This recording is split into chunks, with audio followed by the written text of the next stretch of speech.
আম গাছে এবার মাশাল্লাহ অনেক পরিমাণে আমের বোল ছাড়ছে। ওই যে এই গাছে ওই পাশে যে গাছটা দেখতে পাচ্ছেন, এই যে এইটা। আর এই গাছে দেখেন কত পরিমাণে আমের বোল ছাড়ছে মাশাল্লাহ। আর কয়েকদিন পরে আমের করা ছাড়বো। আর এটা এমন একটা জায়গা রে ভাই, এই জায়গার মধ্যে আপনি এমন কি নাই যে খুঁজে পাবেন না, এখানে সব আছে সব।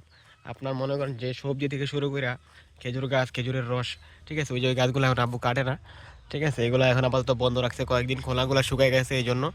আর এই যে দেখেন আম গাছে এবার মাশাআল্লাহ আমের বোল হইছে, ঠিক আছে। আর সব আছে, আপনি দেখেন কি চান, একটা মানে নিত্য প্রয়োজনীয় জিনিস আপনার কি লাগবে এখানে, মানে সব সবজি থেকে শুরু করে সব। কুমড়া গাছ, ঠিক আছে, কুমড়া গাছের দেশি কুমড়া গাছ শাক দিয়ে, মানে এই যে পাতা দিয়ে কিন্তু একবেলা ভাত খাওয়া যায় কি ভাই, খাওয়া যায় না? তো এই জায়গার মধ্যে এমন কি নাই, আমি মনে করি সবই আছে এখানে। আপনাদেরকে যদি আমি দেখাই, ওই যে খেজুর গাছের পাশে দেখতে পাচ্ছেন যে ছোট ছোট আম গাছও বোল ছাড়ছে, ওই যে দেখেন। আর এই গাছে মাশাআল্লাহ অনেক বেশি আমের বোল ছাড়ছে। আর এই যে নারকেল গাছ, মানুষের যা খাবারের ইচ্ছা, মানে এই বাগানটার মধ্যে পাবে, ফুল গাছ, এভরিথিং সব। ওই যে লাকড়ি ওই পাশে রান্না করার লিগা, ঠিক আছে, ধনিয়া পাতা, ঠিক আছে, সব সব সব এখানে কুমড়া হইছে গাছে। আবার বাগানের চতুর্দিক দিয়ে ঘেরা কলা গাছ, মানে এমন একটা জায়গা এখানে কোনো কিছু বাদ রাখে নেই লাগানোর, সব কিছু তারা লাগাইছে। আপনারা যদি দেখেন খেয়াল করে তাহলে বুঝতে পারবেন। আমি আরেকটু দূরে যে আপনাদেরকে দেখাই, মানে একটা জায়গার মধ্যে মানুষ কত কিছু না লাগাই, মানে লাগাইতে পারে, এটা আসলে বিশ্বাস করা যায় না। সামনে যাইতেছে একটু, দাঁড়ান বন্ধুরা, দেখাইতেছে আপনাদেরকে। এই দেখেন, মানে এই মাথা থেকে দেখেন যে কি না করছে সে। চতুর্দিকটা যে খালি থাকবে ওই খালিটাও সে রাখেনি। সুপারি গাছটা দূরে লাগায় রাখছে যে কোনো জায়গা ফাঁকা যেন না থাকে। আর ওই যে গাছের মধ্যে দেখছেন না কত সুন্দর করে ই দিয়ে রাখছে, ওগুলো লাকড়ি আকারে পানি ব্যবহার করে, এই জায়গায় তো গ্যাস নেই। আর এন থেকে শুরু করে দেখেন কি না এই জায়গায়, আপনি আমার বলেন। এই যে দেখেন দেশি কুমড়া গাছের সেইগুলা এখানে, এইখান থেকে যে অল্প অল্প করে নিয়েও কুমড়া শাক নেই, তাও তার ভাত খাওয়া হয়ে যায় এক বেলা দুই বেলা করে, ঠিক আছে। এবার করলা আছে, কি সবজি নাই এখানে, সব সবজি আছে আশা করি। আরো সামনে লাগানো হবে বেগুন গাছের চারা আছে ওই মাথায়। আর এগুলা যে চাইনিজ কুমড়া, একটা কুমড়া দিয়ে মনে করেন এক মাস খাওয়া যাবে, এরকম বড় বড় একটা কুমড়া হয়, ঠিক আছে। আমি কুমড়ার ভিডিও দিচ্ছি, আপনারা দেখছেন। এই ক্ষেত্রে আমি অনেক আপডেট নিয়ে আসছি, অনেক কিছু আমাদের আপডেট আছে। এই যে ঘাসের জন্য এই জমিটার মধ্যে একটা সময় এরকম হয়ে যাবো। আর এইখান থেকে যদি ধনিয়া পাতা একটু একটু করে নিয়েও খায়, তাহলে মনে হয় বছর বেড়া খাইতে পারবো। কি ভাই, এটা যদি আজকে খালি থাকতো তাহলে কি হইতো?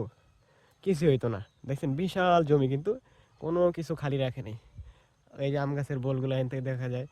আর এই পাশ থেকে, ঠিক আছে। আর এই বাগানের মধ্যে তেমন কিছু লাগানো হয় না, এটা ছোট জায়গা তো, বালু দিয়ে ভরাট করার কারণে। আর এই মালিকের মানে দুইটা ভাই তো, দুই ভাইয়ের দুই প্লট, ওই যে তাদের সীমানা, ঠিক আছে। আমার আঙ্কেল হয়, ঠিক আছে। তো এক ভাই এখানে সবজি, মানে ফসল, মানে চাষ করতেছে, আরেক ভাই এখানে ঘাসের জমি লাগাইছে, ঠিক আছে। আমার সত্যি অনেক ভালো লাগে তাদের এই বাগানে আসলে। আমি মনে করি এখানে সব আছে একটা মানুষের সংসারে।